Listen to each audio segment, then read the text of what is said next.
Let me introduce you to a lot of the creative force behind this film. And just before I do, let me mention that American Hustle and the people I'm about to introduce have been nominated for several awards, including 7 Golden Globe nominations for Tomorrow, 13 Critics' Choice Movie Award nominations, 2 SAG nominations, and 10 British Academy Award nominations, and that's just so far.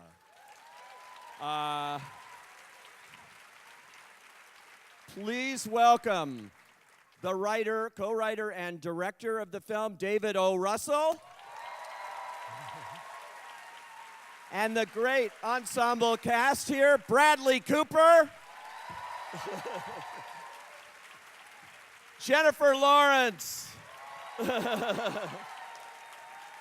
and Amy Adams.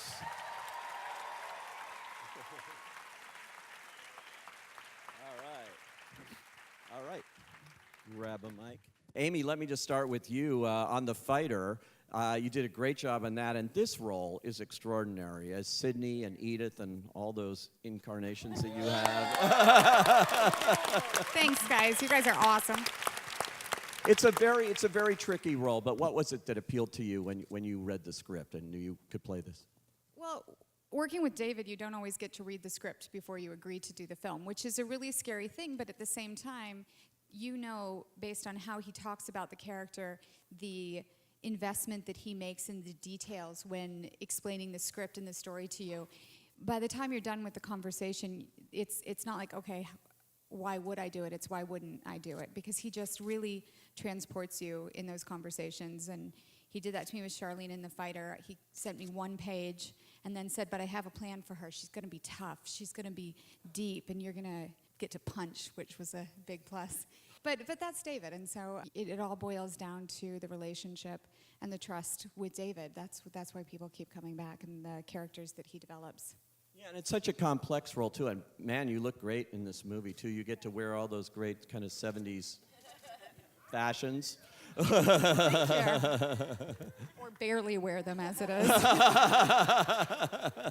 Was that fun? Was that fun to just throw yourself into this kind of a You know, period? by the time you get to filming, you're not even thinking about it anymore, so I wasn't self-conscious, but it was a lot of fun, and it was really empowering, and it was so much a part of the character's manipulation, and it just felt so character-driven. I didn't think about it until I saw the posters and watched the film and thought, oh my gosh, that's a lot of stuff. But I really enjoyed it. It was a lot of fun. And Jennifer, Rosalyn, she is just a wonderful character, great comic creation.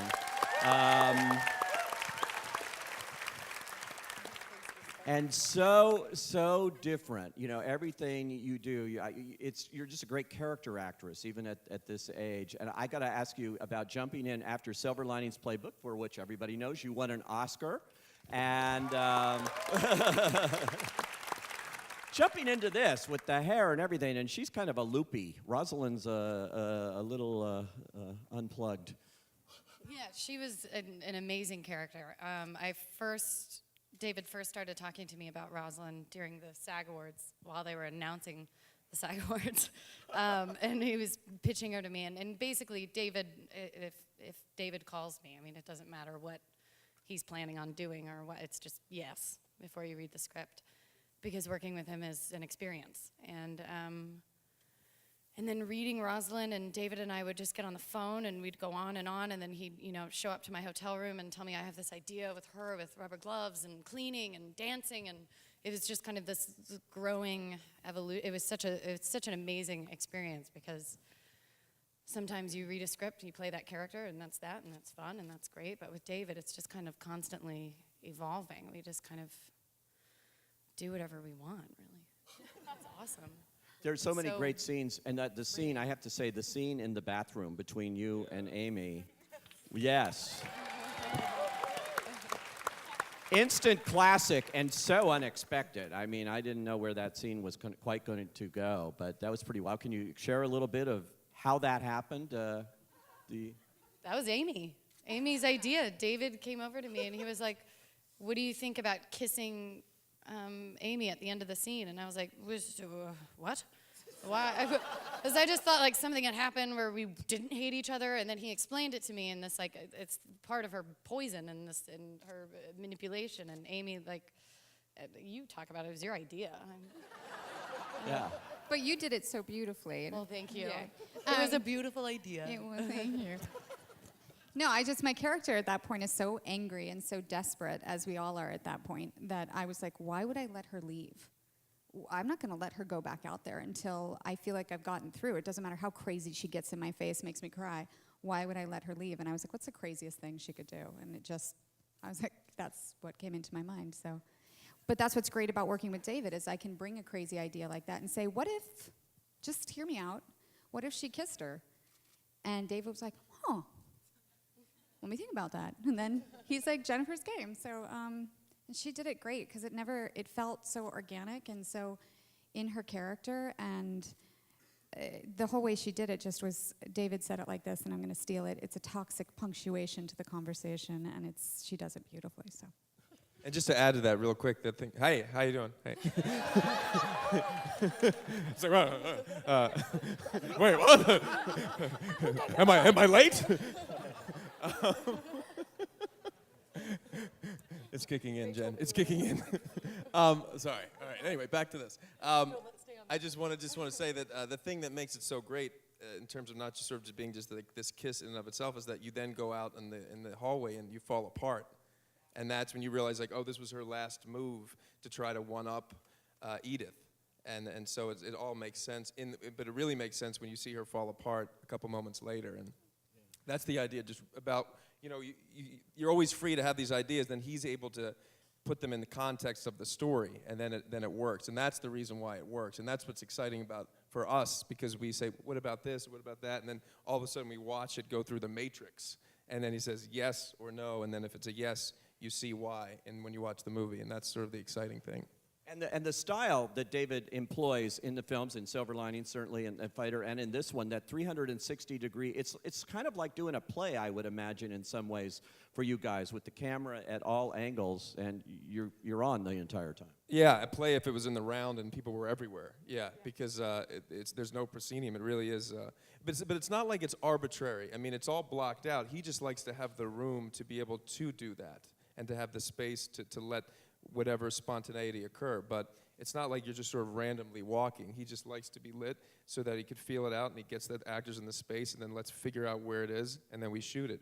And once we get it, it's always alive, so there is no such thing as it's just going to be your close-up now, and then we're going to switch and turn the cameras and relight. You have to be ready at any time for the camera to be on you. That's very exciting. It's like being in a classroom where the teacher's one of those people who calls on you instead of you raising your hand. You do your homework then. I did. I don't know. When you can't fall asleep? Is this working at all, this connection? Everyone's like, what's he saying? But it's very exciting to know that you're always potentially going to be, the focus of the scene, no matter what's happening. Is there improvisation on the set, or is it all basically there is? Yeah. Well, can I answer that? I'm on a roll. You got it. Welcome to my Q&A. Maybe you answer that. Yeah. Because this word improvisation is always thrown around, and I don't really think there's a lot of improvisation at all. I think the improvisation is not what happens here. What happens here is he writes while the camera's rolling. He literally writes dialogue for us to say while it's rolling, and then he also allows us the freedom to, if there's a rhythm that's working, go with it as well. But we also will stop, talk about the scene, talk about how we could change it, and then we go back and do it. And that's not really improvisation. So, that's one of the beauties, that he's a writer who writes while it's happening, which is. But you've also written it 20 times before you get there, because I have conversations with each one of them, like Amy said, and it's my privilege to write for each of these actors because they inspire me, and I know that they're chemical. They're like nitroglycerin. So I know when I create for Amy, I know something's going to happen, something very alive and intense, and I know she can play 3 characters in one, and it's going to be weird and interesting to see her struggle with that. And it was very brave of her to do that. And they all were very brave, because I'm asking them to take leaps before the script is finished and say, take a leap with me, and their trust means everything to me. So let's talk about Richie DiMaso for 1 second. How about this guy's transformation for 5 minutes? And this guy was nominated for an Academy Award. And with all due respect to Daniel Day-Lewis and Abraham Lincoln, I'm sorry. It's too bad. It's always too bad. do this. It's You're too such bad. a You know stage what? mom. This is why I'm a You are father. such a stage I'm the father of the movie, and I got to say, this kid was fantastic last year, and I put him up against anybody. And that movie's going to hold up for a very long time. And I rarely say that. And the last couple of movies are going to hold up, and this one too. So this guy transformed completely into somebody that was very volatile and unpredictable, childlike, yet very innocent and romantic too. He falls in love with her. And it could be real at several moments. For me, there's real movie moments where it could be real for them, where Ella Fitzgerald comes in, or they're in the disco. That's important. It's not all a fake. And she's like, Jesus, I was faking it, but now I don't know, for about 5 minutes, So that's how life is, And then he gives the wrong answer when she reveals herself. But his transformation is remarkable, and they all make it look easier than it is. That's what we want to make it seem like we happen to capture people like in a reality show. But that takes a lot of effort. Well, and let me talk about your story a little bit, too, because this started as one kind of, as they call a procedural. I think the Abscan and the Sting, it was more of a serious thing. You came in and took the script and made it character-driven. You made it these roles that these actors would just kill to play. But talk about your inspiration in taking this story on, and I love the first line in the movie where it says, some of this happened. It's not totally driven by the truth. It's driven by the characters and that interesting dynamic between them. Well, you could say that about The Fighter as well. You take a story like The Fighter, which is real people we got to hang out with, but we had to take liberties with the story to craft it. And you could pick a story about Dickie that would be an extremely dark art film that would play at Sundance about a drug addict. I didn't want to make that movie, or about a very angry woman named Charlene who used to be a high jumper, or a mentally ill guy. You pick the movie that you want to make that has the most hope and enchantment in it, and as well as struggle. And that's what makes all these characters so amazing to me. My greatest goal when I create for any of these actors is what John Petroselli, who runs a construction company in Long Island, that's the audience I'm reaching for, he came out and he goes, wow, that was great. It went by in about 15 minutes. And I wanted to spend more time with those people. And that's my wish when I write for all that. I have to have a lot of love for each one of the characters. I've completely forgotten your question. And was there? I was saying how great your script was. Was there a question in there? What was the question? I got to ask you two. I got to ask two things I know the audience is thinking of, and then we'll get some questions from the audience. But one is, Jennifer, Live and Let Die. Wow. That is an example of this movie. You're all taking risk. You're all, trusting your director, but you're really going for it. And I love that scene. I still had some dance moves left over from Silver Linings, so yeah, that come about?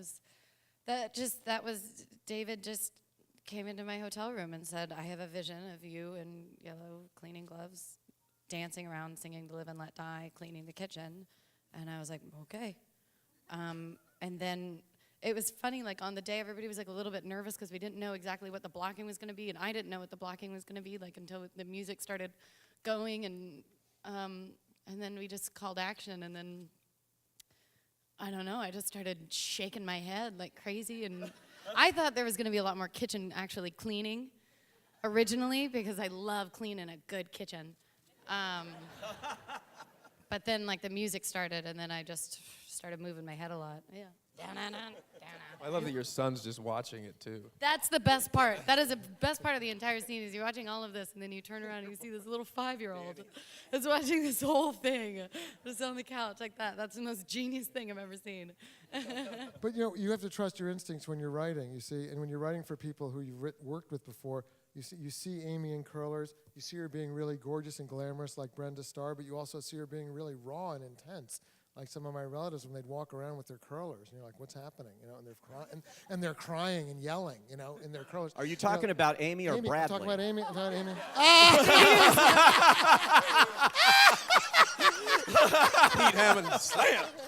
That is the best. I'm going to put that. That's one of my favorite phone calls in cinema. The romantic phone call with the two curler wearers. It takes a pretty awesome guy to walk around in pink curlers, though. You gotta say, why wouldn't you just perm your hair through the whole thing? You did this every day, right? 2.5 hours. Yeah, we did. Yeah. Yeah. But that was because we wanted to test it out. We wanted to do with the guy have curly hair, but we put on a bunch of wigs and it just didn't work. It looked a little Three Stooges-esque. So we thought, let's curl it one day, because you can't perm it and then decide not to do it. So we just curled it like that one day, and we kind of fell in love with it. And we thought, hey, this is what he does. And Because the movie's about what everybody does to create themselves. That's really the theme, you know, of the picture. And what are they like when they're off stage? What are they like when they're on stage? When they say this show isn't working for me anymore, I want to try to change shows. It's very hard for me to change shows, as Jennifer's character says. So we saw Richie behind the scenes, right, with his mother. It's great. Now, unfortunately, we do have to wrap it up, but they've got to be somewhere else. I know. But hey, wasn't this fun? thank you so much for coming, Thank guys. you. Really, thank you for coming. Thanks. Thank you.